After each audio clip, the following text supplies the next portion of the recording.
आनन्दकानने ह्यस्मिन् जङ्गमस्तुलसीतरुः कवितामञ्जरी शाखा रामभ्रमरभूषिता।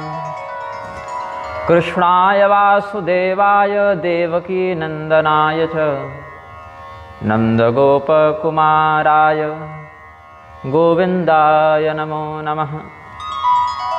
रामाय रामभद्राय रामचन्द्राय वेधसे रघुनाथाय नाथाय सीतायाः पतये नमः।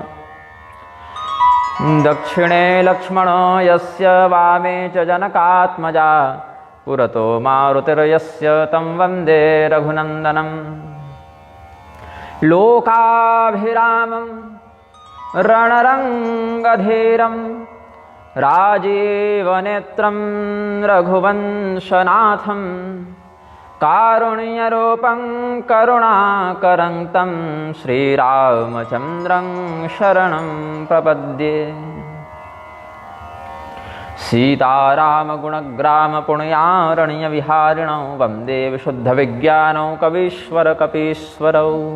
नारायणं नमस्कृत्य नरं चैव नरोत्तमं देवीं सरस्वतीं व्यासं ततो जयमुदीरयेत्। प्रेम से बोलिए आनंदकंद भगवान की जय। श्री गोस्वामी तुलसीदास जी महाराज की जय। श्री मारुति धाम की जय। कहमु राम बन गवन सुहावा सुनहु सुमंत बधज में आवा। अभी तक की कथा हमने जो कही उसमें भगवान श्री रामचंद्र जी किस प्रकार से वन को गए हैं ये सब प्रसंग वर्णित किए गए। अब वहाँ से इस प्रसंग का एक दूसरा भाग बताते हैं। जब भगवान के द्वारा प्रत्यावर्तित होकर सुमंत्र जी अयोध्या नगरी वापस लौट रहे हैं। खगानां च मृगाणां च मुनीनां च दिवौकसां हितकारी रघुश्रेष्ठस्त्वेवं वसति कानने। रामस्यारण्यगमनं शोभनं वर्णितं मया शृण्वन्तु सुमन्त्रश्च यथा साकेतमागतः। फिरे हो निषाद प्रभु ही पहुँचाए सचिव सहित रथ देखे आए। मंत्री बिकल बिलोके निषादु कहि न सकहि जस भयउ विषादु। आगतो यमुना पारात् सरथं सचिवं गुहः ददर्श व्याकुलं वीक्ष मंत्रिणं दुःखितो भवत्। भगवान श्री रामचंद्र जी को सुमंत्र जी ने कहा कि अब घर वापस चलिए। भगवान मना कर दिए, लक्ष्मण जी मना कर दिए। कहे कम से कम सीता जी को लौटा दीजिए, तो वो भी बात नहीं बन पाई। भगवान ने कहा आप अकेले चल जाइए और हमारे माता पिता को बढ़िया से समझाइएगा, धैर्य धारण करवाइएगा। तो सुमंत्र जी जाना चाहते नहीं हैं अयोध्या। क्या मुंह लेकर जाएं? क्योंकि जब जाएंगे तो नगरवासी भी पूछेंगे कि तमसा नदी के तट से हम लोगों को छोड़कर तुम रथ कैसे आगे ले गए। भगवान का आदेश था, ठीक था, लेकिन हम लोगों के साथ ऐसा छल तुमने क्यों किया? तो सुमंत्र जी क्या उत्तर देंगे? राजा दशरथ पूछेंगे कि मेरे पुत्र कहाँ हैं, मेरे पुत्रवधू कहाँ हैं, तो क्या उत्तर देंगे? इतने बड़े कुचक्र में सुमंत्र जी का कोई हाथ नहीं था, लेकिन ऐसा लगा सुमंत्र जी को जैसे मानो सबसे बड़े अपराधी आज हम ही हो गए हैं। तो वहीं पर वो बैठे रह गए। रथ वहीं है, घोड़े वहीं हैं, सुमंत्र जी वहीं हैं। निषाद राजगुह इतने दिनों के बाद वापस लौटते हैं। गंगा पार तो करवा ही लिए थे केवट के माध्यम से, फिर उधर प्रयाग गए, वहाँ से भरद्वाज जी से मिलते हुए यमुना जी के आश्रय से फिर आगे बढ़े, पार करके चित्रकूट तक भगवान पहुँच गए हैं। तो कम से कम इसमें एक आध महीना तो लग ही गया होगा मान लेते हैं। ऐसे तो भगवान किस समय कहाँ पहुँचे इसका भी पद्म पुराण इत्यादि में विशेष वर्णन है, लेकिन काफ़ी अच्छा खासा समय बीत गया, बहुत समय व्यतीत हो गया था, बहुत दिन बीत गए थे। बस निषाद राजगुह जब वापस लौटे देखे रथ यहीं पड़ा है, सुमंत्र जी यहीं पड़े हैं, ये तो घर गए नहीं। तो क्या कर रहे हैं सुमंत्र जी? राम राम सिय लखन पुकारे पर उधर नितल व्याकुल भारी। देखि दखिन देश हयहि नाही जिम बिनु पंख बिहग कुलाही। अयोध्या से भगवान जब चले हैं तो केवल दक्षिण दिशा की ही यात्रा करते हुए बढ़े हैं। तब तो अयोध्या से लंका तक पहुंच गए ना, मतलब उनकी प्रधान दिशा जो थी वो दक्षिण थी। तो घोड़े दक्षिण दिशा की ओर बार बार देखकर हिनहिना रहे हैं, रो रहे हैं, उदास हैं। सुमंत्र मंत्री जी भी भगवान को हे राम, हे सिया, हे लक्ष्मण ऐसा पुकारते हुए दूर दूर तक कहीं भगवान के आने का कोई संकेत मिल जाए इस आशा से खड़े होते हैं। जब देखते हैं कहीं कोई और छोर नहीं भगवान के आगमन का, तो फिर बेचैन होकर गिर जाते हैं।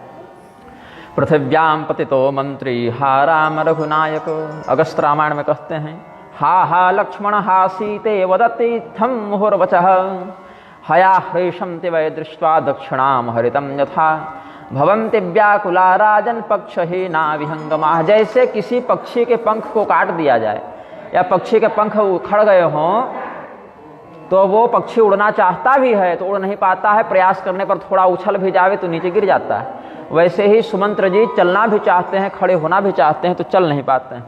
तो न तृण चरहि न पियहि जल, मोचत लोचन बारि, व्याकुल भयउ निषाद पति, रघुबर बाजे निहारी। भगवान के घोड़ों की क्या स्थिति है कि घास भी नहीं खा रहे, पानी भी नहीं पी रहे, बस केवल नेत्रों से जल की धारा, आंसुओं की धारा बह रही है और दक्षिण दिशा की ओर देखकर हिनहिना रहे हैं।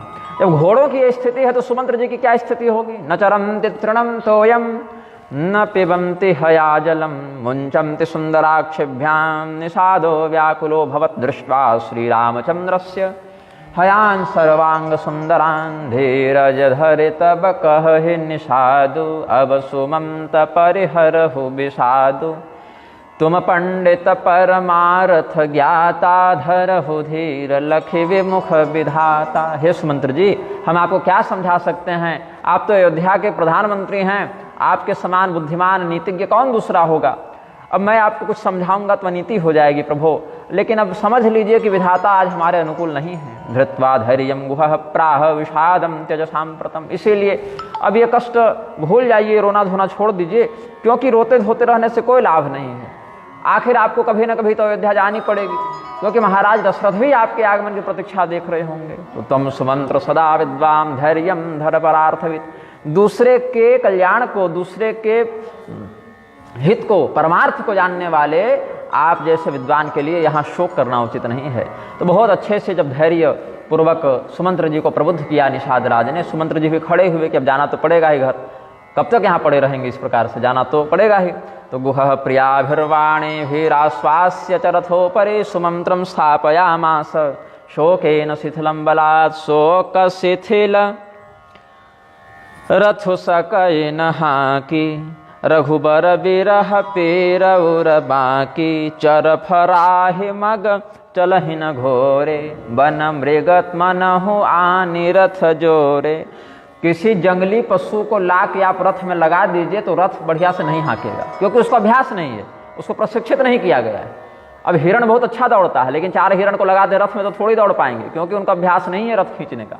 ये राजा के घोड़े, राज अश्व जो हैं वो प्रशिक्षित अश्व हैं, इनको चाबुक मारना भी नहीं पड़ता, इनको केवल उसकी ध्वनि से हवा में चाबुक हिल जावे तो पता चल जाता है इनको कैसे चलना है। हमको इतने सुंदर सभ्य नियंत्रित मर्यादित घोड़े भी जब चलते हैं तो पैर लड़खड़ा जा रहे हैं, गिर जा रहे हैं, क्योंकि चलने का सामर्थ्य नहीं है। अटक परहि फिर चितबहि पाछे, राम वियोग बिकल दुख तीछे। यहाँ पीछे लिखा है ना, पाछे, ठीक है। भगवान श्री रामचंद्र जी के वियोग में पीछे देखने के कारण ठोकर लग जाती है, घोड़ों का स्वास्थ्य ठीक नहीं है, मानसिक शारीरिक हर प्रकार से वो घोड़े दुर्बलता का अनुभव कर रहे हैं। अगर किसी व्यक्ति के मुख से राम लक्ष्मण सीता इस प्रकार का शब्द भी सुन लेते हैं तो उसी की ओर देखने लगते हैं कि कहीं इसी के द्वारा तो भगवान को वापस नहीं मतलब वापस हम प्राप्त न कर लें, भगवान कहीं इसी के माध्यम से तो वापस ना आएंगे, ऐसी आशा भरी दृष्टि से उसकी ओर देखने लगते हैं। तो बाज बिरह गति कि मैं कही जाती, मनि बिन फनिक बिकल जेहि भांति। जिस प्रकार से सर्प का जो इतने वर्षों से संग्रहित रत्न है, मणि है, उसको कोई चुरा ले, कोई छीन ले तो सर्प तड़प उठता है, वैसे ही भगवान जैसे अमूल्य निधि का वियोग घोड़ों तक को बाधा दे रहा है। गंतुम समर्था ना भवन अयोध्यां वाजिनः शुभा, रामचंद्र वियोगेन व्याकुला वेग संयुता, भयो निषाद विषाद बस, देखत सचिव तुरंग बोली सुसेवक चार तब, दिए सारथी संग। सुमंत्र जी की स्थिति देख के समझ गए निषाद राज कि ये घर नहीं जा पाएंगे। क्यों? ये यहाँ से 2 कदम जा रहे हैं, गिर जा रहे हैं, घोड़े पटका जा रहे हैं, ये घर तक कैसे जाएंगे? अयोध्या तो बहुत दूर है यहाँ से। अयोध्या जाने के लिए कम से कम 2 दिनों की यात्रा लगेगी इनको स्वस्थ स्थिति में, और ये तो इस प्रकार की इनकी हालत खराब है, तो कहीं मार्ग में ही कोई दिक्कत न हो जावे, कहीं मर न जावे, हृदयाघात न हो जावे, बीमार न पड़ जावे। तो अपने 4 सेवकों को बुलाया और कहा कि ऐसा करो, इनकी देखभाल करते हुए इनको घर तक छोड़ आओ, क्योंकि अकेले भेजना उचित नहीं है। प्रधानमंत्री है ना अयोध्या के, इनके साथ कोई अंगरक्षक नहीं है, कोई चिकित्सक नहीं है, बड़े अधिकारी हैं, इस हालत में हैं, ऐसे अकेले कैसे छोड़ दें इनको? तो एक राज की मर्यादा भी होती है। सुमंत्रम वाजिनो वीक्ष निषादो व्याकुलो भवत आहूय चतुरो दासान मंत्री संगे चकार सह। राजा निषाद राज ने, गुह राजा ने अपने 4 विश्वस्त सैनिकों को, सेवकों को बुलाया और कहा इनको अयोध्या तक छोड़ कर आओ। तो गुह सारथी फिरे पहुँचाई, बिरह विषाद बरनि नहीं जाई, चले अवध ले रथ ही निषादा, हो ही नहीं मन मगन विषादा। सुमंत्र जी में यह सामर्थ्य नहीं है कि स्वयं से घोड़े को हाँक सके, तो निषादों ने ही 2 लोगों को पकड़े, एक व्यक्ति पंखा करने लगा, मतलब कुछ इनको ठंडक लगे, एक व्यक्ति घोड़ा संभाल लिया, तो ऐसे करके सहयोग करते हुए रथ को वो लोग अयोध्या की ओर ले जाने लगे। निषादा रथमादाय प्रस्थिताः कौशलां पुरीं, प्रतिक्षणं वियोगेन निमग्नाः शोक सागरे, धिक् जीवनं रामहीनं। मंत्री जी क्या सोच रहे हैं? धिक जीवन रघुबीर विहीना। सुमंत्र जी इतने चिंतित हैं, सोच रहे हैं कि राम से रहित जीवन को धिक्कार है। बताओ, इस शरीर को तो ऐसे भी मरना है, अमर तो कोई है नहीं, तो क्यों ना राम जी के वियोग में शरीर छोड़कर अपनी कीर्ति को अमर कर लिया जाए। लेकिन ये तो दुर्भाग्य हमारा है कि ये मरण धर्मा शरीर भी जब मरना है तब नहीं मरेगा, भगवान के वियोग के बाद भी ये जीवित है। अब बताओ, इससे अधिक दुर्भाग्य क्या होगा? ये शरीर अधम तो है, ये सब जानते हैं, लेकिन इतना अधम निकलेगा कि अभी भी ये मर नहीं रहा। रही न अंतहु अधम शरीरा, जस न लहे बिछुरत रघुबीरा, धीग्र जीवनम रामहीनम मंत्री सोचति दुःखितः, नैव स्थास्यन्ति चान्तेऽपि देहः कीर्तिं न लब्धवान्, अधमो रामचंद्रस्य वियोग समय किल। हमारे ही माध्यम से भगवान को जंगल जाना पड़ा, रथ चलाकर भगवान को जंगल तक कौन पहुंचाया? हम ही न पहुंचाए। सुमंत्र जैसा सोच रहे हैं। बताओ, इतना बड़ा यश हमको मिल गया कि राम जी को अपने हाथों से ये रथ पर बैठा के और जंगल तक छोड़ा ये व्यक्ति। हमने एक बहुत बड़ा अवसर चूक गया, राम जी के वियोग में हमको प्राण त्याग देना था, ये सुंदर अवसर हम चूक गए। अभी भी हृदय अगर मेरा फट जावे तो हमको कुछ शांति मिले। अकीर्ति भागिनः प्राणा निस्सरन्ति न देहतः, भिद्यते हृदयन्नैवाद्यापि कस्मान्न दुःखितम्, भये अजस अघभाजन प्राण, कौन हेतु नहीं करत पयान, अहह मंदमति अवसर चूका, अजहु न हृदय होत दुई टूका। कोई बहुत कंजूस व्यक्ति के हाथों से 5-10 रुपया भी खर्च हो जावे तो बहुत कष्ट होता है, और सर्वस्व अगर अपहरण हो जावे तब तो मरने की स्थिति आ जाती है। हस्तयोर मर्दनम कृत्वा सिरह समताड़्य चाकरोत, हाथ मल रहे हैं कि क्या करें, माथा पीट रहे हैं कि कैसे घर जावे। ऐसा लग रहा है जैसे कोई व्यक्ति जब घर से चला हो तो बहुत डींग हाँकते हुए चला हो कि हम शत्रुओं को पराजित कर देंगे, आज मेरी पराक्रम की तुम कीर्ति देखना, और जब लड़ने गया हो तो भागकर घर आ गया हो। उसी प्रकार से सुमंत्र जी का हाल हो गया है। पश्चातापम महामंत्री नष्टेर्थे कृपणो यथा, पलायितो महावीर संग्रामाच यथा तथा, विप्र विवेकी वेद विद सम्मत साधु सुजात, जिमि धोखे मदपान करी सचिव सोचते ही भांति। सुमंत्र जी के हृदय में जो ग्लानि है, कष्ट है, उसका एक संकेत समझने के लिए गोस्वामी जी ने उपमा दी है कि कोई बहुत विद्वान ब्राह्मण हो, वेद पुराण का ज्ञाता हो, अच्छा साधु हो, समाज वाले सब उसको अच्छी दृष्टि से देखते हो, और भूल से, गड़बड़ी से, इच्छा न होने के बाद भी भ्रम के कारण शराब पी ले, उसको जैसी वेदना होती है, जैसा कष्ट होता है, उस वेदज्ञ ब्राह्मण को धोखे से शराब पीने के कारण जो कष्ट होता है, वैसा ही कष्ट मान लीजिए सुमंत्र जी को हो रहा है। विवेकी वेदविद विप्रः सुजाते साधु सम्मतः, यथा च मदिराम पीत्वा मंत्री सोचति वै तथा। अथवा अगर कोई ऐसी पतिव्रता स्त्री हो जो कुलवंती स्त्री हो, साध्वी हो, चतुर हो, कुलीन हो, अपने पति को ही देवता मानकर सर्वविध प्रकार से उसकी सेवा करने वाली हो, और किसी प्रकार से उसका पातिव्रत्य भंग हो जाए या पति का वियोग हो जाए, पति से दूर जाना पड़े, या तो चरित्र में गड़बड़ हो जावे भ्रमवशात, या तो पति से वियोग हो जावे, या तलाक हो जावे, या कुछ ऐसा हो जावे, या पति ही घर से निकाल दे, तो उस स्त्री को जैसी पीड़ा होती है, यथा कुलोद्भवा साध्वी प्रवीणा पति देवता मनसा कर्मणा वाचा नारी कर्मवशात्रियम त्यक्त्वा वियोगजम दुःखम सहते मंत्रणस्तथा हृदये दारुणो दाहश्चासी द्राम वियोगतः रहे कर्म बस परिहरिनाहु सचिव हृदय तिमि दारुण दाहु। नेत्रों में जल भरा हुआ है, इसके कारण सचिव जी कुछ देख नहीं पा रहे हैं, कानों से कुछ ढंग से सुनाई नहीं पड़ रही है, मतलब सारी इंद्रियां अपना अपना प्रभाव छोड़ रही हैं, देखने की क्षमता कम हो गई है, सुनने की क्षमता कम हो गई है, बोलने का सामर्थ्य नहीं रहा, ओठ सूख गए हैं, मुख मतलब जैसे दांत लग जाता है ना लोगों को, मरने के समय दांत लग जाता है, चाहे कुछ इस प्रकार की बहुत ज़्यादा कमजोरी हो जाने से स्थिति हो जाती है, वैसे ही दांत लग गए हैं उनके। तो मृत्यु का सारा लक्षण है। मृत्यु के समय क्या होता है? ओठ सूख जाएगा, तालू सूख जाएगा, दांत लग जाएगा, दिखना कम हो जाएगा, सुनना कम हो जाएगा, हाथ पर कांपेंगे, मतलब सारे लक्षण इनमें मृत्यु के दिख रहे हैं, बस मर नहीं पा रहे हैं, क्योंकि एक दरवाजा है जिसके कारण प्राण अंदर ही कैद हो गए, प्राण निकल नहीं पा रहे। वो दरवाजा क्या है? 14 वर्ष के बाद भगवान वापस लौटेंगे, यही आशा है। इसी आशा रूपी जीव न जाय उर अवधि कपाटी, ये जो 14 वर्षों की अवधि है, यही समय सीमा दरवाजा बनकर उनके प्राणों को अंदर ही अंदर रोक रखी है। मुख से वचन नहीं निकल रहा। ऐसा लग रहा है सुमंत्र जी के मन में जैसे इन्होंने अपने माता पिता का वध कर दिया। और कोई व्यक्ति अपने माता पिता को मार दे, हत्या कर दे, तो समाज वाले उसको कितनी घृणा की दृष्टि से देखते हैं। तो वैसे ही सुमंत्र जी को लग रहा है कि आज हमें अयोध्या वाले वैसी घृणा की दृष्टि से देखेंगे जैसे हमने अपने माता पिता की हत्या कर दी हो।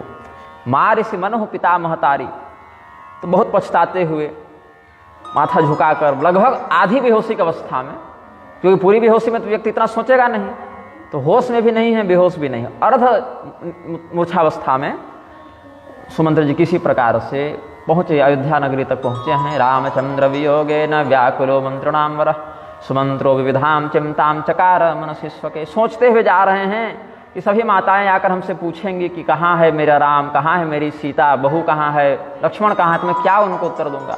सुमित्रा जी को क्या उत्तर दूंगा? विधातर मातर सर्वा यदा प्रक्षन्ते दुःखिता तदुत्तरम किम दास्यामि जननी लक्ष्मणस्य च यदा प्रक्षति संदेशम किम वक्ष्यामि हम उत्तमम। जब कौशल्या जी दौड़ कर आएंगे मेरे पास और कहेंगे कि बताओ हमारा बालक कहाँ है, जैसे गाय अपने बछड़े के पास दौड़ कर आती है और बछड़े को न पाकर व्याकुल हो जाती है, वैसे ही जब कौशल्या जी राम जी को देखने के लिए आएंगे तो मैं क्या उत्तर दूंगा? श्री राम माता संस्मृत्य यदा यास्यति वेगतः माम प्रक्षति तदा तस्यै किम दास्याम्यहम उत्तरम। तो क्या मैं उत्तर दूंगा कि गे बन राम लखन वैदेही, कि राम जी सीता जी और लक्ष्मण जी जंगल चले गए, यही उत्तर देंगे हम। अब राजा जब पूछेंगे तो क्या उत्तर दूंगा? अगर राजा को मैंने ये कह दिया कि वो लोग वापस नहीं लौटे, चले गए, तब तो राजा भी मर जाएंगे और राजा को भी अशुभ समाचार सुनाकर मारने का पाप हमें को लगेगा। तो सुमंत्र जी की कोई गलती नहीं थी, वो तो अपने स्वामी का आदेश मान रहे थे। राजा दशरथ ने कहा कि राम जी को जंगल पहुंचा कर ले आओ, मतलब थोड़ा घुमा फिरा के 2-4 दिन रख के फिर ले आना, वही काम वो करने गए। जब भगवान ही नहीं आना चाहते थे तो कैसे बलपूर्वक ले आते? इसीलिए सुमंत्र जी इस पूरे घटना चक्र में किसी प्रकार से अपराधी नहीं है, फिर भी उनको सबसे अधिक अपराधी होने का अनुभव हो रहा है। ये प्रक्षन्ति दास्यामि तान हम उत्तरम नृप यदा प्रक्षति माम तस्मै किम वदिष्यामि चोत्तरम। क्या उत्तर दूंगा मैं, यही सोच रहे हैं। हृदय न बिदरवु पंकज में बिछुरत प्रेत मुनीर जानत हूँ मोहि दीन विधि जहु जातना शरीर। यहाँ जम जातना शरीर ऐसा लिखा हुआ है, यहाँ जहु जातना शरीर अर्थ ठीक है। शुष्के नीरे यथा पंकम तथा हृन्न विदर्यते अतो जानामि दैवेन दत्ता में यमयातना। तो यमयातना ही शब्द आया है संस्कृत में, तो जमयातना शरीर ही ज़्यादा शुद्ध पाठ हमको लग रहा है। यहु यातना शरीरों का पाठ जमयातना वाले श्लोक से गड़बड़ जा रहा है। खेत में भरपूर पानी हो जाए, धान इत्यादि लगाने के समय में पूरा पानी अच्छे खासे बारिश से हो जाए तो मिट्टी गीली हो जाती है, कीचड़ बढ़िया बन जाता है, तो हल चलाकर उसको तैयार कर लेते हैं। लेकिन उसी समय क्या हो, 10-5 दिन बहुत तेज धूप हो जाए, पानी सूख जाता है, तो खेत में दरार पड़ जाती है। जल के अभाव में, जल के वियोग से वह मिट्टी फटने लग जाती है, दरार हो जाती है। तो ये कहते हैं कि हो सकता है कि मेरा हृदय कीचड़ के समान मलिन हो, लेकिन कीचड़ भी पानी से रहित होकर फटने लग जाता है सूख कर। तो मेरा हृदय क्या कीचड़ से भी, बिल्कुल पंख से भी गया गुजरा है कि भगवान का वियोग होने के बाद भी फट नहीं जा रहा। एहि विधि पंथ करत पछितावा, तम साती रतुरत रथुआवा, विदा किए कर विनय निषादु, फिरे पाय पर बिकल विषादु। यही विचार करते करते ये लोग श्रृंगवेरपुर से चले थे, तमसा नदी के तट तक आ गए। तो सुमंत्र जी ने उन चारों सेवकों को जो निषाद राज ने साथ में दिए थे सेवा के लिए, उनको कहा कि भाई अब तुम लोग घर जाओ। बोले नहीं महाराज, आपको हम लोग, मंत्री जी आपको हम लोग घर तक छोड़ेंगे। बोले नहीं नहीं नहीं, यहाँ तक छोड़ दिया, बहुत कृपा, मैं यहाँ से अकेले चला जाऊँगा। तो बहुत प्रकार से उन्होंने विनय करके उनको वापस भेज दिया। ये सेवक भी बड़े चिंतित हैं, कैसे जाएंगे अकेले, ये फिर भी आदेश है, अब अधिकारी का आदेश कैसे टालें। वहाँ राजा का आदेश था, यहाँ मंत्री का आदेश है। मंत्री भी अयोध्या के मंत्री हैं, तो निषाद राज से अधिक ही समर्थ ये हैं। तो कुर्वन मंत्रिवरो विद्वान विप्रतिसार मध्वनि, सरथस्तम सातीरम सुमंत्रस्तूर्णमागतः, नम्रतापूर्वकं मंत्री प्रेषयामास मंदिरम, निषादास्तम प्रणम्यासो निवृत्ताः शोक संयुताः। नगर में जाते हुए सुमंत्र जी को बड़ा कष्ट हो रहा है, बड़ी लज्जा का अनुभव हो रहा है। ऐसा लग रहा है जैसे इन्होंने गाय मार रखी हो, ब्राह्मण मार रखा हो, गुरु की हत्या कर दी हो, ऐसा इनको ग्लानि का अनुभव हो रहा है, ऐसी ग्लानि का अनुभव हो रहा है। तो शाम तक ये अयोध्या के बाहर ही रहे। सुमंत्र जी दिन के उजाले में नगर में घुसने का साहस न कर सके। बाहर ही, अयोध्या नगरी के बाहर ही एक पेड़ के नीचे पूरा दिन काट दिया इन्होंने। शाम शाम को अयोध्या में घुसे हैं, जब अंधियारा हो गया तब, और रथ को दरवाजे पर लगाकर महाराज दशरथ के पास गए हैं। लोगों ने देखा रथ आया है, अब शाम है तो ठीक है, सब लोग सो थोड़ी गए हैं, रथ आ गया है। लोग दौड़ दौड़ कर आए कि क्या हो गया, सुमंत्र जी अकेले आए हैं कि सबको लेकर आए हैं। पूरा व्याकुल है पूरा अवध समुदाय। सचिव आगवन सुनत सब, बिकल भयउर निवास, भवन भयंकर लागत ही मानहु प्रेत निवास।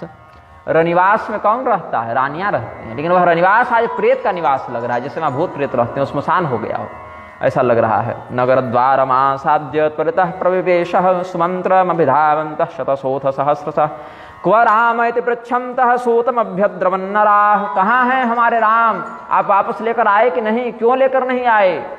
सुमंत्र जी आप क्यों उनको लेकर नहीं आए? यही सब लोग पूछ रहे हैं। क्या बोलें सुमंत्र जी?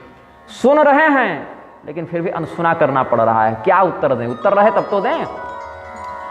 और एक समय इतना विकल हो गया इनका मन कि सुनना भी बंद हो गया। सुनई न श्रवण नयन नहीं सूझा, कहु कहाँ नृप जेहि तेहि बूझा। बस राजा कहाँ है, दशरथ जी कहाँ हैं, बस इतना ही पूछ पा रहे हैं और कुछ बोल नहीं पा रहे, कुछ देख नहीं पा रहे। तो दासियाँ देखी कि मंत्री बहुत व्याकुल हैं, मंत्री ऐसे तो गिर के मर जाएंगे ये मंत्री। तो दासियाँ उनको सीधे ले गई कौशल्या जी के महल में। कौशल्या जी के महल में राजा दशरथ को देखा। कैसा लगे राजा दशरथ? जैसे अमीय रहित जनु चंदु विराजा। चंद्रमा की किरणों में अमृत का बहाव होता है, अमृत के कारण चंद्रमा की किरणों से औषधियों की पुष्टि होती है, लेकिन चंद्रमा यदि अमृतहीन हो जाएं तो मुरझा जाते हैं। इसी प्रकार से राजा दशरथ चंद्रमा के समान हैं लेकिन मुरझाए हुए हैं आज। अतदर्हम महाराजम शयानम तथोचितम जातिमेव पुण्याम ते देवलोकात् परिच्युतम। हमने एक दो दिन पहले की कथा में बताया था राजा ययाति का चरित्र, जो स्वर्ग गए थे। देवराजेंद्र ने पूछा कि आप कौन सा पुण्य किए जिसके कारण स्वर्ग लोक मिला? तो अपने मुँह से बड़ाई करने लगे कि मैंने ये इतना यज्ञ किया, दान किया, तपस्या की, होम किया। तो अपने मुख से प्रशंसा करते करते उनके सारे पुण्य ही समाप्त हो गए। तो देवराजेंद्र बोले कि आप किए तो बहुत बढ़िया महाराज, लेकिन यहाँ आके गड़बड़ कर दिए, अपने मुख से सब बखान करने लगे, तो आप वापस चले जाइए।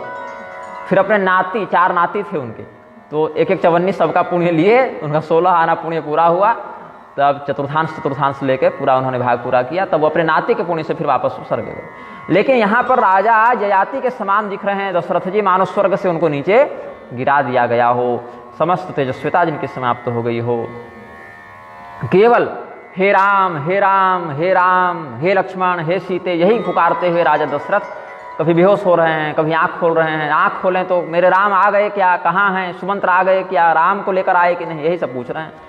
मतलब राम तत्व के अतिरिक्त किसी और विषय का चिंतन राजा दशरथ नहीं कर रहे हैं। देखि सचिव जय जीव कही, कीन्हे उदंड प्रणाम, वो सुनत उठे व्याकुल नृपति, कहो सुमंत्र कहाँ राम। राजा दशरथ को दंडवत प्रणाम किया, जय जीव, महाराज दीर्घायु हो, महाराज की जय हो, ऐसा अभिवादन किया है। राजा दशरथ जगे, सुमंत्र की ध्वनि सुने, सुमंत्र राम आ गए, कहाँ है राम, राम कहाँ है, ऐसा पुकारने लगे। मेरी बहू कहाँ है, मेरे पुत्रगण कहाँ हैं, सीता कहाँ है, लक्ष्मण कहाँ है, मेरे राम कहाँ हैं। बहिरेवर्धम स्थाप्य राजानं द्रष्टुमा जयौ, जय शब्देन राजानं स्तुत्वा तं प्रणनामः। ततो राजानं तं सुमन्त्रं विह्वलो ब्रवीत्, सुमंत्र रामः पुत्रास्ते सीतया लक्ष्मणेन च। राजा दशरथ सुमंत्र को उठाकर गले से लगा लिए, जैसे डूबते हुए नाव को कुछ सहारा मिल गया हो, कहीं कुछ टिकने का आधार मिल गया हो, वैसे ही राजा दशरथ को लगा कि शायद अब हमारे प्राण बच जाएंगे अगर सुमंत्र ये कह दें कि राम जी वापस आ गए, या कम से कम सीता जी ही वापस आ गई, कुछ आशा मेरे मन में बंध जावे। तो अपने सामने बैठाकर नेत्रों से पूर्ण, अश्रुओं से पूर्ण नेत्रों को के माध्यम से देखते हुए, हे मित्र, हे मेरे प्यारे सुहृद संबंधी हितैषी, मंत्री से बड़ा राजा का हितैषी कोई नहीं होता है। जो सबसे बड़ा हितैषी है वो मंत्री है, और मंत्री ही अगर विश्वासघात कर दे तो राजा बहुत दिक्कत में पड़ जाते हैं। तो कहाँ रघुनाथ लखन वैदेही, कहाँ है रघुनाथ, कहाँ है लक्ष्मण, कहाँ है वैदेही, ऐसा पुकारते हुए कहे कि वापस लौटे कि जंगल चले गए। ऐसा जब पूछा तो मंत्री भी रोने लगे। मंत्री को रोता हुआ देखकर राजा दशरथ को अनुमान लग गया कि समाचार अच्छा नहीं है। राज सुनाई दीन बन बासु, सुनि मन भयउ न हरस हरासु। क्या सद्गुण है श्री रामचंद्र जी का कि पता चल रहा है शाम को कि राजा बनना है, और सुबह पता चल रहा है वनवास जाना है, लेकिन न कोई प्रसन्नता हुई न कोई उदासी हुई, दोनों स्थिति में राम जी एक रस रहे। ऐसे सद्गुणवान पुत्र के बिछड़ने पर भी हम जीवित हैं, हमारे प्राण नहीं निकले, इसका अर्थ है सबसे अधिक पापी हम ही हैं। ये राजा दशरथ अपना शोक व्यक्त करते हैं। हा राम हा गुण निधे, हा सीते प्रियवादिनी, दुःखार्णवे निमग्नं माम्रियमाणं न पश्यसि, विलप्येवं चिरं राजा निमग्नो दुःख सागरे। सखा राम सिय लखन जहाँ, तहाँ मोह पहुँचाओ, नाहित चाहत चलन अब, प्राण कहूँ सतिभाव।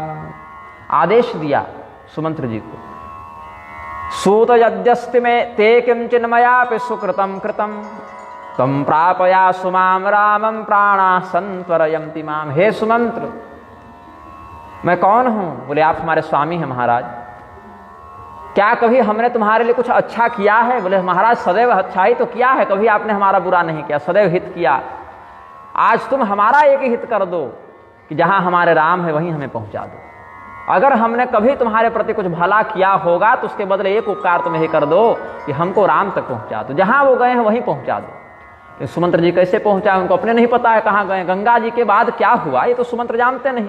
बहुत जानेंगे तो भरद्वाज जी के आश्रम तक जानेंगे, निषाद राज गुह जहाँ तक बता पाएंगे, उसके बाद क्या हुआ वो तो निषाद राज भी नहीं बता सकते।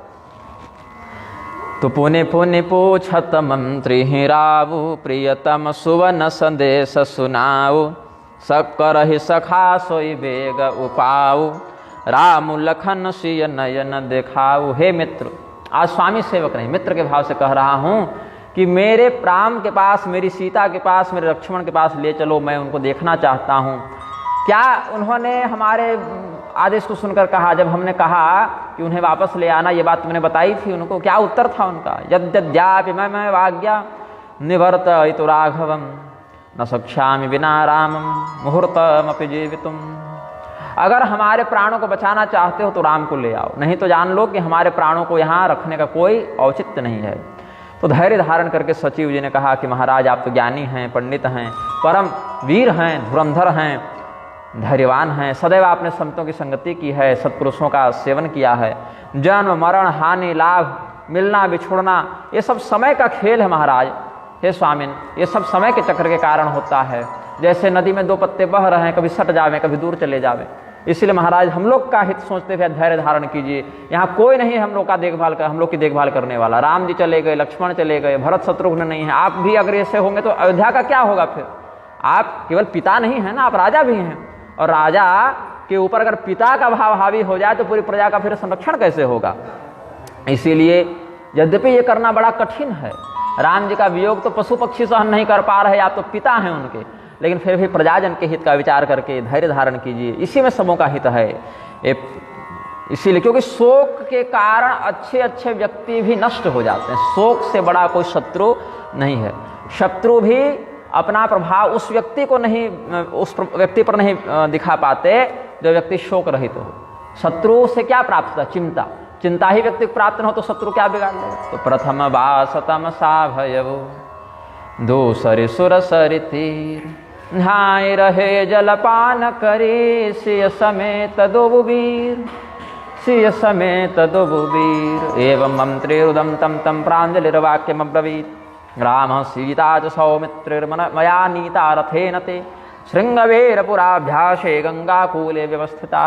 राजा दशरथ भी रो रहे हैं, मंत्री भी रो रहे हैं। अपने स्वर को किसी प्रकार से व्यवस्थित करके धैर्य धारण करके मंत्री ने बताया कि प्रभु, पहली रात्रि हम लोग तमसा जी के तट पर रुके और दूसरी रात्रि गंगा जी के तट पर रुके, वहीं पर स्नान ध्यान हुआ, जलपान किए। उसके बाद केवट जो हैं निषाद राज, वो बड़ा सत्कार किए। उस रात श्रृंगवेरपुर में ही रुके। प्रातःकाल बरगद का दूध मंगाया और अपना जटा मुकुट इत्यादि भगवान ने बनाया। गुहेन किंचिदानी तम फल मूलादिकम च यत् स्पृष्ट्वा हस्तेन संप्रीत्या नाग्रहेद विससर्ज तत् वटच्छेरम समानाय गुहेन रघुनंदन जटा मुकुटमाबध्य मामाह निपते स्वयं। हे राजन, अपने हाथों से बरगद का दूध मंगाकर श्री रामचंद्र जी ने जटा बनाई, लक्ष्मण जी ने जटा बनाई, फिर अपने मित्र को कह के नाव मंगाई। पहले सीता जी को चढ़ाया, फिर भगवान चढ़े। लक्ष्मण जी धनुष बाण धारण करके उनकी सेवा में तत्पर थे। लक्ष्मण भी भगवान की अनुमति से चढ़े। मैं बड़ा व्याकुल हो गया इनके वियोग में, तो भगवान ने बड़े प्रेम और सम्मान के साथ हमको कहा कि हे तात, हमारे पिताजी को हमारा संदेश कहिएगा, बारंबार उनके चरणों को प्रणाम करके हमारा अभिवादन कीजिएगा, हमारा प्रणाम निवेदित कीजिएगा। अब्रवीण में महाराज धर्म में वानुपालयन अंजलिम राघव कृत्वा शिरसाभिप्रणम्य च सूतमद्वचनात् तस्य तातस्य विदितात्मनः शिरसा वंदनीयस्य वंद्योपादो महात्मनः। हाथ जोड़कर हमारे माता पिता को प्रणाम करके मेरी ओर से कहिएगा, क्योंकि हम भी प्रणाम कर रहे हैं तो आप मेरी ओर से प्रणाम कीजिएगा और मेरा यह संदेश कहिएगा कि बन मग मंगल कुशल हमारे कृपा अनुग्रह पुण्य तुम्हारे। कुछ लोग कहते हैं ना, पिता का पुण्य माँ का आशीर्वाद। तो क्या कहते हैं भगवान कि हमारे लिए जंगल में, जंगल के मार्ग में हर प्रकार से मंगल है, क्योंकि हमारे ऊपर हे पिताजी आपकी कृपा है, आपका पुण्यबल हमारे साथ है। इसीलिए तात करिय जन चिंता मोरी, हमारी चिंता मत कीजिएगा। सुमं प्रब्रूहि राजानम शोकस्तेस्तु न मत्कृते, मेरे लिए चिंता न करें। साकेतादधिकं सौख्यम विपिनेनो भविष्यति, अयोध्या से अधिक सुख हमें जंगल में होगा। क्यों? तुम्हारे अनुग्रह तात कानन जात सब सुख पाए हम, प्रतिपालियाय सुकुशल देखन पाय पुनि फिर आए हम। जननी सकल परितोषि परि परि पाय करि बिनती घनी, तुलसी करे हो सोई जतन जेहि कुशली रहहि कौशल धनी। हे पिताजी, आपकी कृपा से हमारे लिए हर प्रकार का सुख जंगल में ही उपलब्ध हो जाएगा। आपके वचन का पालन करके हम पुनः आपके चरणों का दर्शन करने आ जाएंगे। हमारी समस्त माताओं को प्रणाम करके हे सुमंत्र, आप ये सब बातें कहिएगा, हर प्रकार से ऐसा प्रबंध कीजिएगा कि हमारे माता पिता कुशल रहें। माता पिता कुशल रहेंगे तो पूरी अयोध्या भी कुशल ही रहेगी। दशरथ जी ठीक हो गए, कौशल्या जी ठीक हो गई, तो उनके धैर्य को देखकर बाकी लोग भी धैर्य को धारण करेंगे। मातुर्मे वंदनम रोहि शोकम त्यजतु मत्कृते आश्वासयतु राजानम वृद्धम शोक परिप्लुतम। और गुरु जी के पास जाकर, वशिष्ठ जी के पास जाकर प्रणाम करके कहना कि गुरुदेव, आप तो ज्ञानी हैं, संत हैं, आप तो ब्रह्मनिष्ठ महात्मा हैं, इसीलिए हमारे पिताजी को ऐसा उपदेश कीजिएगा, ऐसी ज्ञान की शिक्षा दीजिएगा कि हमारे पिता हमारे चिंता में शिथिल न हो जावें, रोगग्रस्त न हो जावें। गुरु सन कह बस देश बार बार पद पद मगहि, करब सोय उपदेश जेहिन सोच मोहे अवधपति। गृहीत्वा गुरु पद्मांघ्रि त्वया वाच्यम पुनः पुनः न माम शोचेन महाराजो यथा कार्यम तथा त्वया। और भी नगरवासियों में जो भी व्यक्ति मेरी चिंता कर रहे हो, सबको बहुत प्रेम से, बहुत सम्मान से, बहुत आत्मीयता से आप समझाइएगा, जिससे जैसा रिश्ता हो, किसी को प्रणाम करके, किसी को गले लगा के, किसी को आशीर्वाद देकर समझाइएगा। हमारे प्रजा को हमारा वियोग अनुभूत न हो, और हो भी तो कम से कम उसका वो सहन कर लें, उसको सहन कर लें, ऐसा ही प्रबंध कीजिएगा। सर्वमंतःपुरं वाच्यम सूतमद्वचनात् त्वया आरोग्यम विशेषेण यथार्हम अभिवादनम। और जब भरत जी आ जावें तो हमारी ओर से उनकी कुशल पूछकर यह कहिएगा कि सभी माताओं के प्रति धर्मानुकूल व्यवहार करें, किसी माता को छोटा बड़ा न समझें, सभी माताओं के साथ न्याय का व्यवहार करें, सभी प्रजाजनों के साथ न्याय का व्यवहार करें, किसी भी प्रजाजन को किसी प्रकार का कष्ट नहीं होना चाहिए, महाराज की हर प्रकार से सेवा करें, सहायता करें, जो जो राजा दशरथ आदेश ने वैसा उनका मान रखते हुए पालन करें। कह बसम देश भरत के आए, नीति न तजिय राजपद पाए। कि राजा बन जाओगे तो अहंकारी मत हो जाना। जो राजनीति है, धर्म नीति है, राजनीति का अर्थ हो गया छल कपट। अब कोई व्यक्ति छल करता है, कपट करता है, विश्वासघात करता है, तो लोग कहते हैं राजनीति कर रहा है। राजनीति उसको नहीं कहते। राजनीति कहते हैं जो दंड का पात्र है उसको दंड दिया जाए, और जो सम्मान का पात्र है उसको सम्मान दिया जाए, और इसमें भेदभाव न हो। मतलब राजा का पुत्र भी यदि दंड का पात्र है तो राजा उसको भी दंड दे। नादंड्य कस्यचित लोके, इस प्रकार से एक श्लोक हमको स्मरण आ रहा है। राजा के लिए कोई भी व्यक्ति अदंड नहीं होता है। राजा अपने माता पिता, गुरु, भाई, बेटा इत्यादि रिश्तों को भी दंडित करने का अधिकार रखता है यदि उनके कारण प्रजा को समस्या हो रही हो तो। यही कारण है महाराज सगर ने अपने पुत्र को निकाल दिया था राज्य से। यद्यपि सामान्यतया माता पिता गुरु के साथ कठोरता व्यवहार नहीं किया जाता, लेकिन अगर कदाचित ऐसा हो जाए कि उन्होंने ऐसा कोई पाप कर ही दिया हो तो शास्त्रों में राजा को यह अधिकार दिया गया है कि वह उनको भी दंडित करे। और अगर कोई सामान्य से सामान्य व्यक्ति भी विशेष सम्मान का अधिकारी हो तो राजा उसको सम्मानित करे, उसकी बात सुने, उसकी नीति को समझे। ये सब राजनीति के लक्षण होते हैं। तो राज्य को पाकर हे भरत अहंकारी मत हो जाना। राजा का जो धर्म है आत्मवत सर्वभूतेषु, राजा अपना स्वरूप सब में देखता है। मतलब जैसा सुख दुख हमारा है वैसा ही सुख दुख हमारी प्रजा का है, ये राजा देखता है। तो इसी प्रकार से सभी प्रजाओं में अपने सुख दुख की स्थिति देखते हुए, अगर कोई भूखा है तो सोचो कि अगर मुझे भूख लगती तो मुझे कितना कष्ट होता। इसका अर्थ है मेरी प्रजा को भूखा नहीं रखना है। कोई रोगी है, चिकित्सा की व्यवस्था नहीं है, तो सोचो कि अगर हम रोगी होते तो हमको कितना कष्ट होता, तो उसके लिए चिकित्सा का प्रबंध करना। मतलब प्रजा के सुख को अपना सुख समझना और प्रजा के दुख को अपना दुख समझना, यही राजा की उत्तम नीति होती है। और इसमें किसी प्रकार का भेदभाव सही नहीं होता। तो इसी प्रकार से भरत को अच्छी शिक्षा दीजिएगा। आप मंत्री हैं, मंत्री का काम है उचित शिक्षा देना, सलाह देना, संकट के समय में राजा का मार्गदर्शन करना। तो हमारे न रहने के कारण भरत जी शायद व्यथित रहें, पिताजी के वचनों को शायद सही से समझ नहीं पाए, क्योंकि राज्य चलाने का अनुभव नहीं है। पिताजी दूरदर्शी राजा रहे हैं, 60,000 वर्ष की अवस्था थी राजा दशरथ की। सुमंत्र जी आप ही हमारे भाई का भी मार्गदर्शन कीजिएगा, पिता को भी धैर्य बंधाइएगा।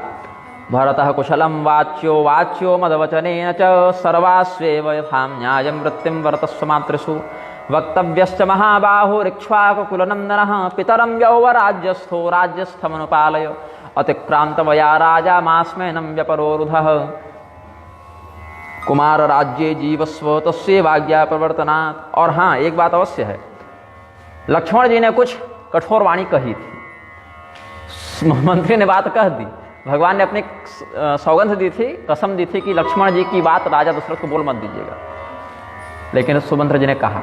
इतना ही बस कहा कि लक्ष्मण जी ने कुछ कठोर वचन कहा था, तो पूरी बात नहीं बताई क्या कहा था। तो झूठ भी नहीं कहे, सच भी नहीं कहे, क्योंकि राजा ने कहा है कि जिसने जो जो कहा उसको बताओ, तो राजा की भी बात माननी है। भगवान कसम दिए हैं कि लक्ष्मण जी जो कुछ कड़वा बोले हैं उसको मत बोल दीजिएगा, उनको और बुरा लगेगा। तो मंत्री क्या करें, ये पूछ रहे हैं, वो मना किए हैं। तो केवल इतना ही कहा कि लक्ष्मण जी ने आपके प्रति कुछ कठोर बात कही थी, लेकिन भगवान ने मना किया है बताने से हम नहीं बताएंगे। स्पष्ट कह दिया, बार बार निज शपथ देवाई, राम जी ने कसम दे रखी है बारंबार, इसीलिए हम लक्ष्मण जी की बात आपको नहीं बताएंगे। लेकिन इतना जान लीजिए लक्ष्मण जी के मन में क्षोभ है, क्रोध है, इस प्रकार के कृत्य को वो उचित नहीं मानते। लक्ष्मणस्तु सुसंक्रुद्धो निःश्वसन वाक्यम अब्रवीत केनायम अपराधेन राजपुत्रो विवासितः। इतना ही सार में जान लीजिए, लक्ष्मण जी के कहने का भाव केवल इतना था कि हमारे पिता बताएं तो सही कि किस अपराध के कारण राम जी को जंगल मिला, इतना ही केवल बता दे, तो मूल उनके कहने का यही विषय था। बोली और सीता ने क्या कहा, मेरी बहू ने क्या कहा? तो जानकी तु महाराज निःश्वसन्ति तपस्विनी भूतोपहत चित्तेव विष्ठिता विस्मृता स्थिता अदृष्ट पूर्व व्यसना राजपुत्रे यशस्विनी तेन दुःखेन रुदति नैव मां किंचिदब्रवीत्। सीता जी भूतोपहत चित्तेव, किसी व्यक्ति के अंदर प्रेत घुस जावे और प्रेत के कारण कुछ बड़बड़ाने लगे, भाग दौड़ करने लगे, तो व्यक्ति को याद नहीं रहता कि वो क्या किया है। जब तक भूत की स्थिति रहती है भूल जाता है, वो किसको मार दिया, किसको गाली दिया, कितना खा गया, कितना उत्पाद किया, वो व्यक्ति भूल जाता है, क्योंकि वो कर नहीं रहा, वो प्रेत करवा रहा है उससे, उसका स्वयं नियंत्रण नहीं है उस स्थिति में।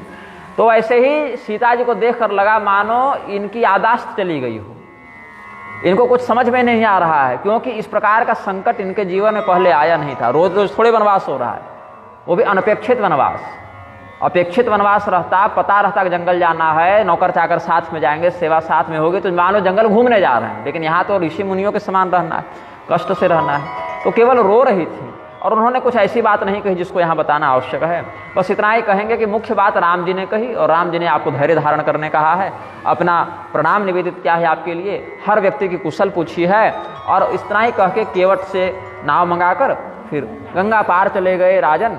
तो केवल भगवान को गंगा पार करते हुए हमने देखा, इसके आगे पीछे की कोई छवि हमको याद नहीं है। तो तस्ते श्रुपरीताक्षा नाव मार रुहस्तदा यावत गंगाम समुत्तीर्य गतास्तावदहम स्थितः। जब तक भगवान दिखते रहे तब तक हम वहीं रहे, और जब वो ओझल हो गए तब धीरे धीरे फिर हम वापस आए हैं। ततो दुखे न महता पुनरेवा हमागत मैं यापन किम कहीं अकलेसु जियत फिर लई राम संदेशु।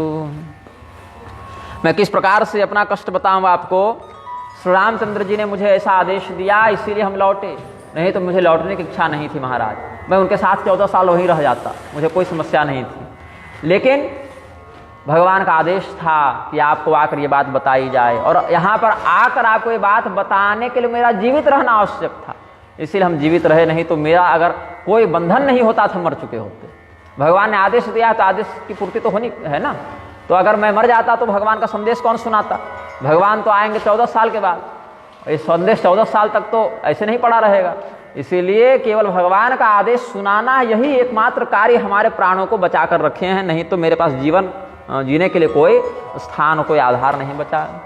अशोभनम योहमिहाद्य राघवम दिदृक्षमाणो न लभे स लक्ष्मणम इतीव राजा विलपन महायशाः पपात तूरणम शयने समूर्छितः। राजा दशरथ की कीर्ति का बखान स्वर्ग में भी था, बड़े बड़े देवता उनके यश का गान करते थे।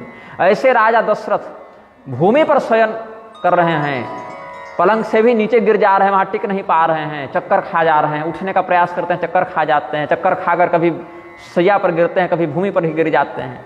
क्या कहते हैं, कितने दुर्भाग्य की बात है कि मेरा यह घर राम से सुना हो गया, सीता से सुना हो गया, लक्ष्मण से सुना हो गया। तलफत विषम मोह मन माखा, मापा होना चाहिए, शकार का आरोपण कर दिया है एक लकीर खींचकर। माजा मन हुमीन कहूँ व्यापा। जिस प्रकार से मछली के मुख में जब कांटा फंसता है, जो लोग फंसाते हैं, खाने के समय तो लगता अच्छा है। तो राजा दशरथ जब वरदान देने के लिए तैयार हुए तो उनको लगा कुछ सामान्य सी चीज मांगेगी के कहीं, तो बड़े उत्साह से कहा कि मांगो, क्या मांगती हो, 2 के बदले 4 मांग लो। तो पकड़ तो लिए, वही इनके गले की फांस बन गई। तो उस समय जब खींचता है वो मछुआरा, तो कितना फाड़ता है उसका गला, खींचता, दर्द होता है, तड़पती है मछली। वैसे ही राजा दशरथ तड़प रहे हैं, लेकिन ये निकल नहीं पा रहा, मछली अपने से कैसे निकालेगी कांटा। तो वैसे ही राजा दशरथ प्रयत्न करके, पुरुषार्थी होने के बाद भी स्वयं को इस कष्ट से बाहर नहीं निकाल पा रहे हैं। राजा दशरथ के इस विरह से, इस विलाप से, इस विरह कष्ट से सभी लोग रो रहे हैं। ये बहुत बड़ी विपत्ति पता नहीं कहाँ से आई, कब तक रहेगी। ततस्तमंतः पुरनादमुत्थितम् समीक्ष वृद्धास्तरुणाश्च मानवा स्त्रियश्च सर्वारुरुदुस्समं ततः पुरम तदासेत् पुनरेव संकुलम। राजा दशरथ के रोने की ध्वनि से महल की रानियां रोने लगी, राजा और रानी रो रहे हैं तो नौकरानी भी रोने लगी। दास दासियों का रोना सुनकर बाहर के लोग जो खड़े थे वो समझ गए कि समाचार अच्छा नहीं है। राम जी अब वापस लौटने से रहे, आएंगे अब 14 साल के बाद ही। तो सारे लोग रोने लगे। राजा दशरथ के प्राण अब कंठ तक आ गए हैं। त्याज्यम न धैर्यम विधुरेपि काले। पंचतंत्र में एक भाव है, धैर्यात् कदाचित् गतिमाप्नुयात् सः यथा समुद्रे पिचपोत भंगे सांजांत्रिको वांछिति तर्तुमेव। बड़ी से बड़ी विपत्ति में भी धैर्य नहीं खोना चाहिए, प्रयास करते रहना चाहिए। समुद्र के मध्य अगर नाव टूट जावे तो नाविक हाथ जोड़ के डूब नहीं जाता, हाथ पर मारता ही मारता है, किसी प्रकार से हम यहाँ से निकल जाए, इसलिए प्रयास करते रहना चाहिए। यही पंचतंत्र की नीति करती है। तो यहाँ पर कह रहे हैं, धीरज धैर्यत पाय पारु नाहित बूढ़ ही सब परिवारु। यहाँ पर धैर्य का बहुत महत्व हो गया है। हाथ पर मारते रहना है, डूब के यहाँ पर शोक सागर में डूब गए तो कुछ नहीं होगा। आखिर 14 साल के बाद राम जी आएंगे तो क्या देखेंगे? अगर हम उनके विरह में पहले ही मर गए तो राम जी फिर किससे आकर मिलेंगे? तो कम से कम भगवान श्री रामचंद्र जी का दर्शन प्राप्त हो, इसके लिए हमको यहाँ परिश्रम करते रहना है। ऐसा कौशल्या जी समझा रही हैं दशरथ जी को कि महाराज आप अगर कुछ हो गया आपको तो हम सब तो जीते जी मर जाएंगी, इसलिए आपका धैर्य धारण किया रहना बहुत आवश्यक है। प्रिया बचन मृदु सुनत नृप चितयव आँखि उघार तलफत में नमलीन जिमी सींचे वो शीतल चावारी। जैसे किसी मछली को जल से निकाल कर फेंक दिया हो, वो तड़पने लगे तो उसके ऊपर कोई एक आध बाल्टी पानी डाल दे तो बहुत कम समय के लिए सही, लेकिन उसके तड़पन में कुछ राहत मिलती है। उतनी राहत राजा दशरथ को मिली कौशल्या जी के वचनों को सुनकर। कैकेयी के महल में सारा तमाशा हुआ था वरदान वाला, वहां से राजा दशरथ को कौशल्या जी के महल में ले आए थे लोग। कैकेयी आई थी बीच में, कैकेयी का स्पर्श जैसे ही राजा शरीर को अनुभूत हुआ, राजा दशरथ को अनुभूत हुआ राजा के शरीर में, जब कैकेयी ने छुआ है तो ऐसा लगा जैसे किसी ने जलता हुआ अंगार रख दिया हो, हाथ झटक दिया। जैसे कैकेयी ने पहले दशरथ जी का हाथ झटका था जब मनाने गए थे कि क्यों रूठी हुई हो, क्या समस्या है बोलो, तो तिरस्कार किया था। तो राजा दशरथ कह रहे हैं कि अब जीते जी हमको मुंह मत दिखाना, तुम पड़ी रहो अपने महल में, खाना पीना मिलता रहेगा, कपड़े भोजन से वंचित नहीं करेंगे, लेकिन मुंह मत दिखाना। स्वयं को मेरी पत्नी मत बताना कहीं तुम विधवा हो गई हो मेरे जीवित रहते ही। भाई पति को मरण तुल्य कष्ट दे रही हो तो अब क्या तुम्हारा सौभाग्य रहा? तो राजा दशरथ ने अपने जीते जी कैकेयी को विधवा घोषित कर दिया था। मतलब एक प्रकार से पति के द्वारा शापित हो गई वो इस मामले में। तो इदानीमेव मे प्राणा उत्क्रमिष्यन्ते निश्चयः सप्तो हम बाल्य भावेन केनचिन् मुनिना पुरा। राजा दशरथ को बहुत पहले की बात याद आई, हजारों साल पहले की घटना याद आई। राजा दशरथ अपने जीवन में 60,000 वर्षों की आयु हो गए हैं। 60,000 वर्षों का इतिहास, हम लोग का 50, 60, 100 साल का जीवन रहता है, तो कितनी बातें याद रहती हैं, कितनी बातें भूल जाते हैं कि बचपन में ऐसा हुआ था वैसा हुआ था। इनको कितना धुंधला स्मरण होगा श्रवण कुमार वाली घटना का। उस समय नए नए जवान हुए थे, धनुर्विद्या में निष्णात थे, शब्द विधि बाण चलाना जानते थे। तो वही तापस अंध साप सुधियाई कौशल्य ही सब कथा सुनाई। इस प्रसंग पर एक ग्रंथ है, यज्ञदत्त वधम ऐसे कुछ नाम है क्या, श्रवण कुमार का नाम यज्ञदत्त के रूप में वहाँ वर्णित है। और कुछ लोग बताते हैं श्रवण कुमार के माता पिता का नाम था ज्ञानवती और शांतनु। शांतनु पिताजी का नाम था, ज्ञानवती माता जी का नाम था। तो ये हमको याद इसलिए रह गया क्योंकि ज्ञानवती मेरी माता जी का भी नाम है, इसलिए याद रह गया। और शांतनु भी पितामह पिता थे, नाम प्रसिद्ध है इसलिए याद आ गया। तो ये ब्राह्मण तो थे नहीं, वैश्य वर्ण में भी इनकी प्रतिष्ठा थी ऐसा कहते हैं, लेकिन साधु थे, मतलब तीर्थ यात्रा के लिए गए थे, इसलिए राजा दशरथ को ब्रह्महत्या तो नहीं लगी थी, लेकिन निरपराध 3 जान लेने का दोष उनको लगा था, क्योंकि श्रवण कुमार की भी कोई गलती नहीं थी, माता के पिता की भी कोई गलती नहीं थी। तो ब्राह्मण मारने का पाप तो नहीं लगा, लेकिन निर्दोष की हत्या का तो पाप लग ही गया शाप के साथ। तो इसमें एक अद्भुत बात है, पुराणों में कल्पभेद से बहुत सी कथाएं वर्णित होती हैं। तो ब्रह्म पुराण में राजा दशरथ के नरक जाने का भी वर्णन है। भगवान के पिता होने के बाद भी राजा दशरथ को इसके कारण कुछ समय नरक में रहना पड़ा था। बाद में ऋषि महर्षियों ने कहा कि प्रभु आपके पिता इस अवश्यंभावी कर्म का फल भोग रहे हैं, तो आप उनके लिए विधिवत श्राद्धादि का विधान कीजिए। तो भगवान यद्यपि सबों को तारने में समर्थ हैं, लेकिन भगवान भी कर्म प्रारब्ध की गरिमा को दिखाने के लिए इस प्रकार से व्यवहार करते हैं कि श्राद्ध का क्या महत्व है, यज्ञ का क्या महत्व है, इस शुभाशुभ कर्म का क्या परिणाम जीव को भोगना पड़ता है। नहीं तो भगवान चाहते तो युधिष्ठिर जी को जंगल जाने ही नहीं देते, वहीं दुर्योधन को मार के इनको राजा बना देते। लेकिन भगवान की उपस्थित रहने पर भी 13 साल जंगल वनवास अज्ञातवास मिलाकर युधिष्ठिर को कष्ट हुआ। द्रौपदी जी का जब चीरहरण हो रहा था तो भगवान बचाए, लेकिन वही द्रौपदी जी का अपहरण करके जयद्रथ ले जा रहा था तब भगवान नहीं आए। तब तो पांडवों ने ही रक्षा की ना, क्योंकि उस समय पांडवों के बल का भरोसा था द्रौपदी को, उसमें भगवान को पुकारा नहीं तो भगवान नहीं आए। लेकिन यहाँ पर राज्यसभा में, कौरवों की सभा में जब देखी पांडवों का भी सहारा नहीं रहा तो भगवान को पुकारा तो भगवान आए। तो भगवान अपनी ओर से हस्तक्षेप नहीं करते हैं जब तक हस्तक्षेप नितांत आवश्यक न हो। भगवान तो इतनी व्यवस्था से चलते हैं कि समुद्र के पास भी 3 दिन हाथ जोड़कर रास्ता मांगे हैं। ये 3 दिन की क्या आवश्यकता थी? मर्यादा को दिखाने के लिए। और बाद में जब देखे कि मर्यादा वाली लकीर गड़बड़ जा रही है तो भगवान धनुष बाण मंगा लिए। वो तो शक्ति थी ही भगवान में, शक्ति कोई अलग से थोड़े कि 3 दिन के बाद शक्ति आई, शक्ति तो उसी दिन से थी, सदैव थी। लेकिन भगवान फिर भी सामान्य रूप से अपने काम को करना चाहते हैं। जाते के साथ धनुष भंग कर सकते थे, लेकिन नहीं, गुरु जी ने जब कहा तो किया।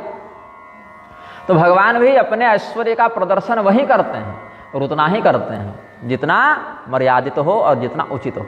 तो राजा दशरथ के भी नरक गमन का वर्णन ब्रह्म पुराण के आधार पर हुआ है। फिर वहाँ से स्वर्ग गमन हुआ है, इंद्रलोक प्राप्त हुआ वाल्मीकि जी के अनुसार, और भगवान का धाम फिर बहुत कालांतर में प्राप्त हुआ है। भगवान के राज्याभिषेक में दशरथ जी आए हैं मिलने, रावण के वध के बाद दशरथ जी आए हैं मिलने इंद्रलोक से। तो वाल्मीकि जी ने भी लिखा है, कौशिक रामायण में विश्वामित्र जी ने भी लिखा है। तो अलग अलग रामायणों में ये सब कथानक मिलते हैं। ब्रह्म पुराण में जो राम कथा है वहाँ पर दशरथ जी का कुछ समय के लिए नरकवास भी लिखा है। वाल्मीकि जी ने दशरथ जी के और राम जी के पुनर्मिलन की कथा लिखी है, जब रावण का वध कर दिया उन्होंने राम जी ने, तब दशरथ जी आशीर्वाद देने आए, सभी देवताओं के साथ वो भी आए थे। और कौशिक रामायण में भगवान का राज्याभिषेक जब हो रहा था तब भी दशरथ जी का आगमन वर्णित था अयोध्या में। और कैकेयी जी का नरक जाना भी लिखा है, महाभारत आत्मनिर्णय में मध्वाचार्य जी ने लिखा है। भगवान बोले कि इनकी कोई गलती नहीं है। बोले प्रभु इसके लिए नहीं नरक जा रहे हैं कि आपको वनवास दिया, अभी तो इसके लिए नरक जा रहे हैं कि इन्होंने कभी उस पाप का प्रायश्चित नहीं किया, इनके कारण अयोध्या वासियों को बहुत कष्ट हुआ। तो आपका कोई अपराध इन्होंने नहीं किया, अयोध्या वासियों का तो किया ना, इसके लिए कुछ समय इनको रहना पड़ेगा, फिर छूट जाएंगे। एक हाजिरी बनानी तो पड़ेगी ना, यहाँ भाई हम गए, बाद में क्षमा कर दिए भगवान, वो यमराज अपना कर्म प्रारब्ध चक्र जल्दी पूरा कर दिया, अलग बात है। लेकिन चढ़ेगा ना रजिस्टर में कि ये इसका ये कर्म था, इसका ये फल मिला, तो उसके लिए तो जाना पड़ेगा। तो भगवान के वियोग के कारण प्राणों को निकलने की स्थिति में आया हुआ देखकर दशरथ जी को श्रवण कुमार वाली घटना स्मरण होती है। भय वो विकल बरनत इतिहासा, राम रहित धिग जीवन आशा। राम से रहित होकर इस जीवन को धिक्कार है। सोतन राख कर विमय काहा, जेहिन प्रेम पन मोर निबाहा। उस शरीर को रख कर मैं क्या करूंगा जिस शरीर से हमने अपने प्रेम को ठुकरा दिया, प्रेम की प्रतिज्ञा नहीं निभाई। राजा दशरथ ने कौशल्या जी के सामने अपने बचपन, मतलब नई जवानी थी उसमें, बचपन तो पूरा नहीं था, नई नई उम्र थी।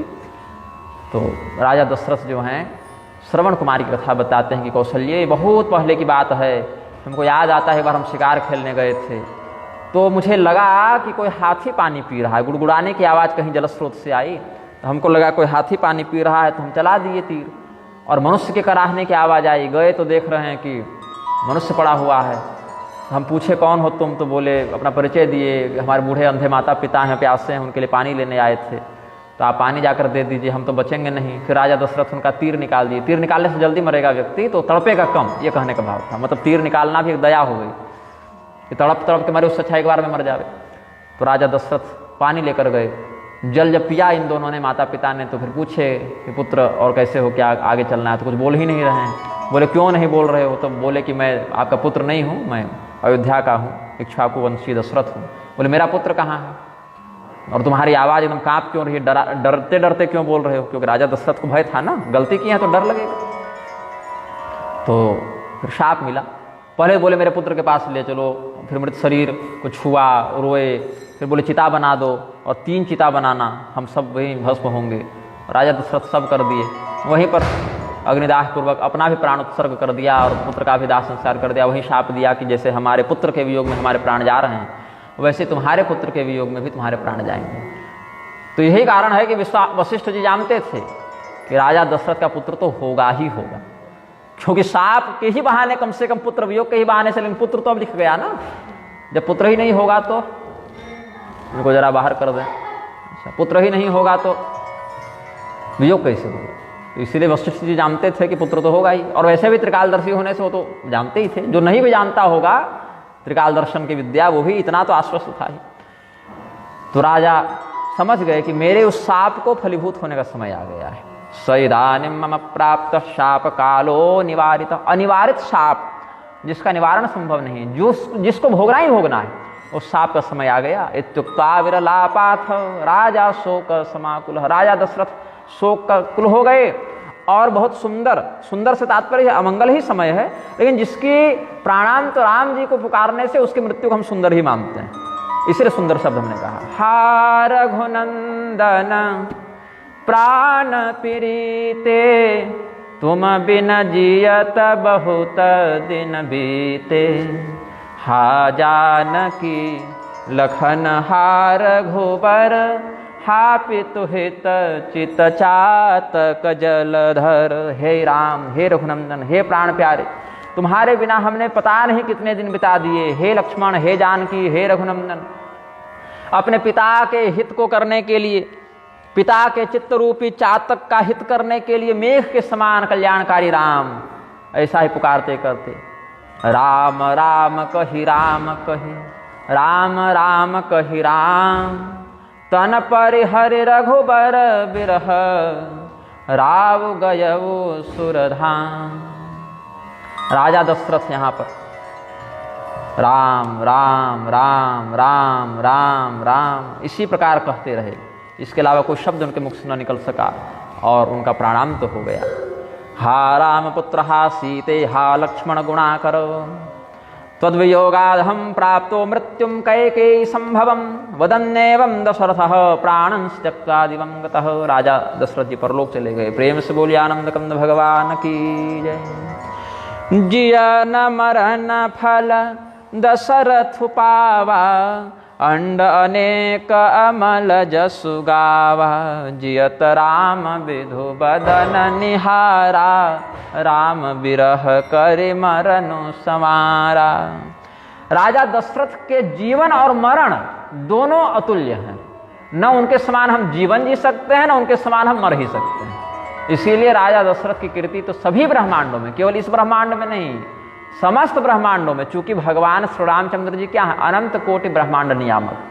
भगवान के एक एक रोमकूप में अनंत अनंत ब्रह्मांड की स्थिति है, और भगवान का स्मरण करके राम रूप होकर राजा दशरथ ने प्राण त्यागे। हाँ, इसमें एक बात है कि जब राम राम कहते हुए दशरथ जी ने प्राण त्यागे तो उनको मोक्ष क्यों नहीं हुआ? और अगर उन्हीं को मोक्ष नहीं हुआ तो हम कैसे माने कि हमारा मोक्ष हो जाएगा? कारण क्या है? राजा दशरथ ने पुत्र भाव से भगवान का स्मरण किया, इसीलिए मोक्ष नहीं हुआ। अगर ऐसा कहें तो भी अजामिल का जब मोक्ष हो सकता है पुत्र भाव से ही, दूरे किरण का सत्यम पुत्रम नारायण हो, तो फिर अजामिल जैसे पापी का जब मोक्ष हो सकता है पुत्र को नारायण कहने से, तो इन्होंने राम को ही तो राम कहा है।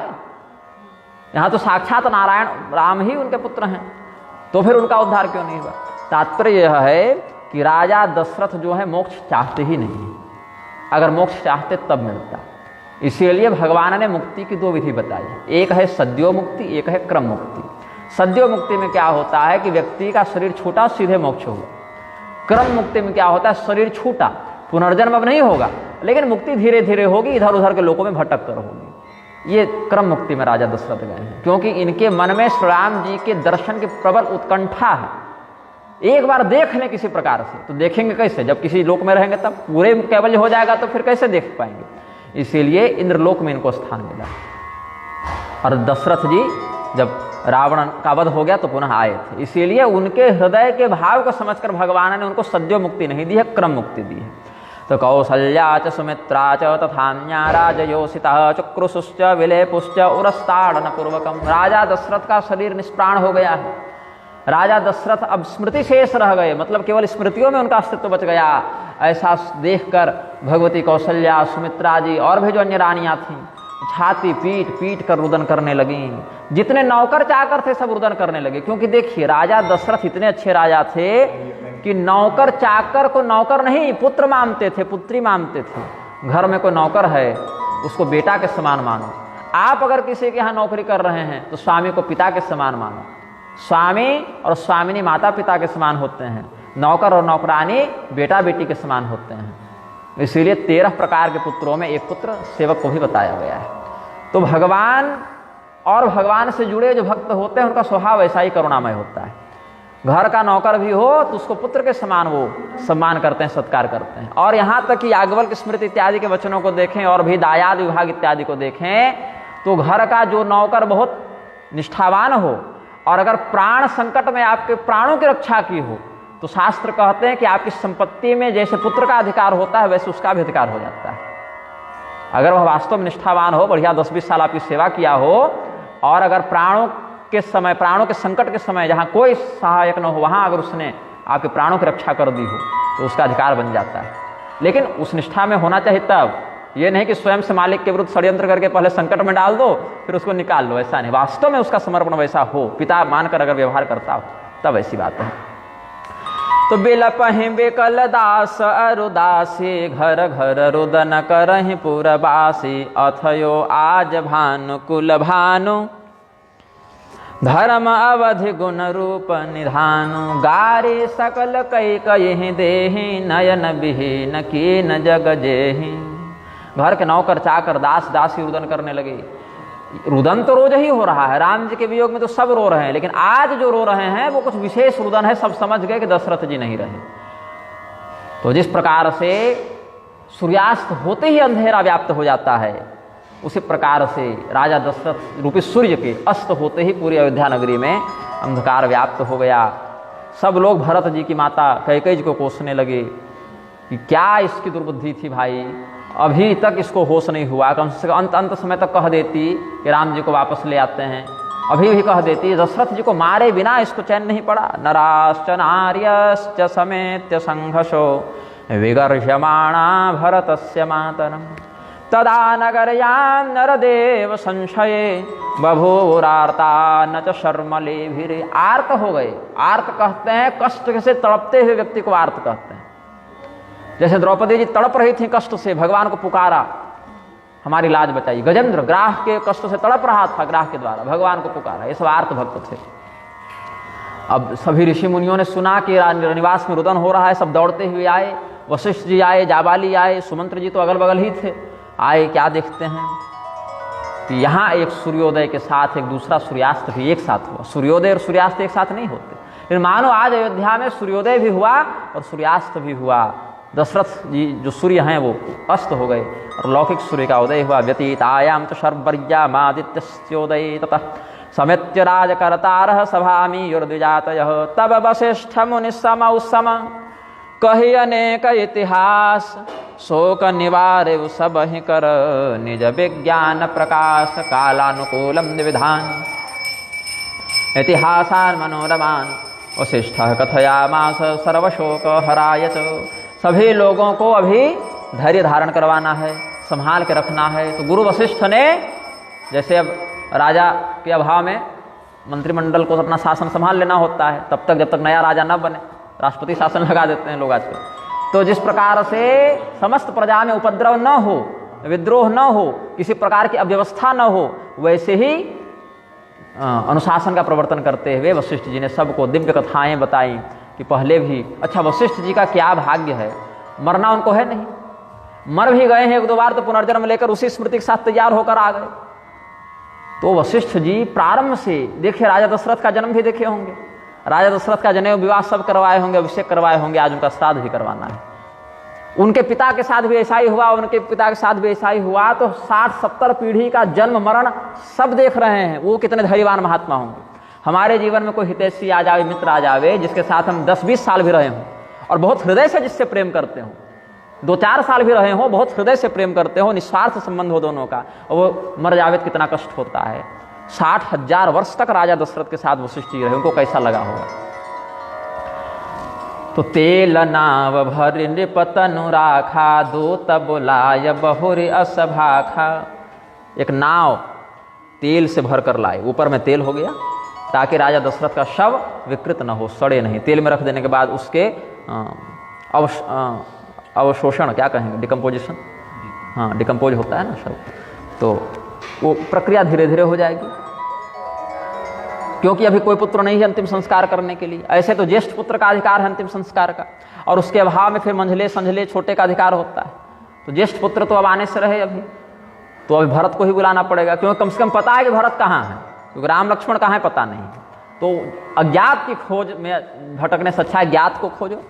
तो एक दूत को कहा कि ऐसा करो, तुम लोग कुछ लोग जाओ कैकेयी देश युधाजित जी महाराज के पास जाओ और कहो कि भरत जी को जल्दी गुरु जी ने बुलाया है। क्यों बुलाया है, क्या हुआ, कुछ मत बताना, बस बोला है आ जाओ। तो जो काम कर रहे हैं उस काम से निवृत्त होकर यथाशीघ्र जितनी जल्दी छूट सकें छूट जाएं। अब गाड़ी पकड़ के तो आना नहीं था, अपना रथ था।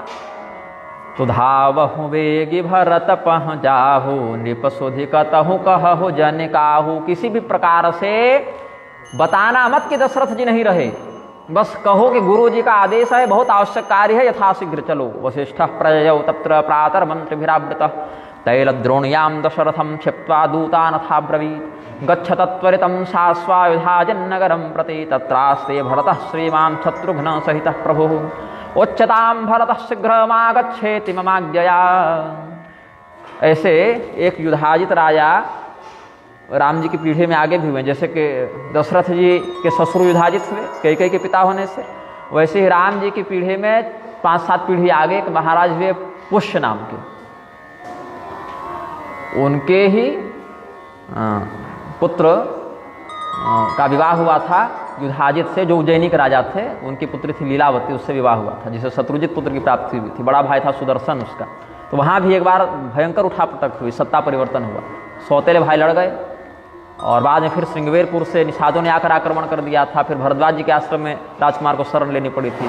उस समय भी वशिष्ठ जी ने समझाया था कि पहले भी इस प्रकार का राज्य में 7 पीढ़ी पहले उठापटक हो चुकी है, इसीलिए ये सब मत करो, लेकिन नहीं कोई माने। बाद में भगवती दुर्गा को आकर शत्रुओं का संहार करना पड़ा। ये सब कथाएं देवी भागवत में हैं। अभी मेरा पारायण चल रहा है तो आज वही प्रसंग आया था तो स्मरण हो गया युधाजित शब्द से। ततः प्रास्थानिकां कृत्वा कार्यशेषमनन्तरं वसिष्ठेनाभ्यनुज्ञाता दूताः संत्वरितं जगुः। गुरु जी का आदेश पाकर समस्त दूत अति शीघ्रता के साथ कैकेयी देश की ओर बढ़े। जैसे ही कैकेयी देश की ओर जा रहे हैं, मार्ग में केवल अपशगुन ही हो रहा है। उधर भरत जी भी रात्रि को केवल बुरा बुरा सपना देख रहे हैं, तो प्रातः काल उठकर बढ़िया दान धर्म जप शांति पाठ स्वस्ति वाचन सब कराने लगे, दुस्वप्न निवारक प्रयोगों को करने लगे। देखहि राति भयानक सपना, जाग करहि कटुकोटि कल्पना। बेप्रजवाई देहि दिन दाना, शिव अभिषेक करहि विधि नाना।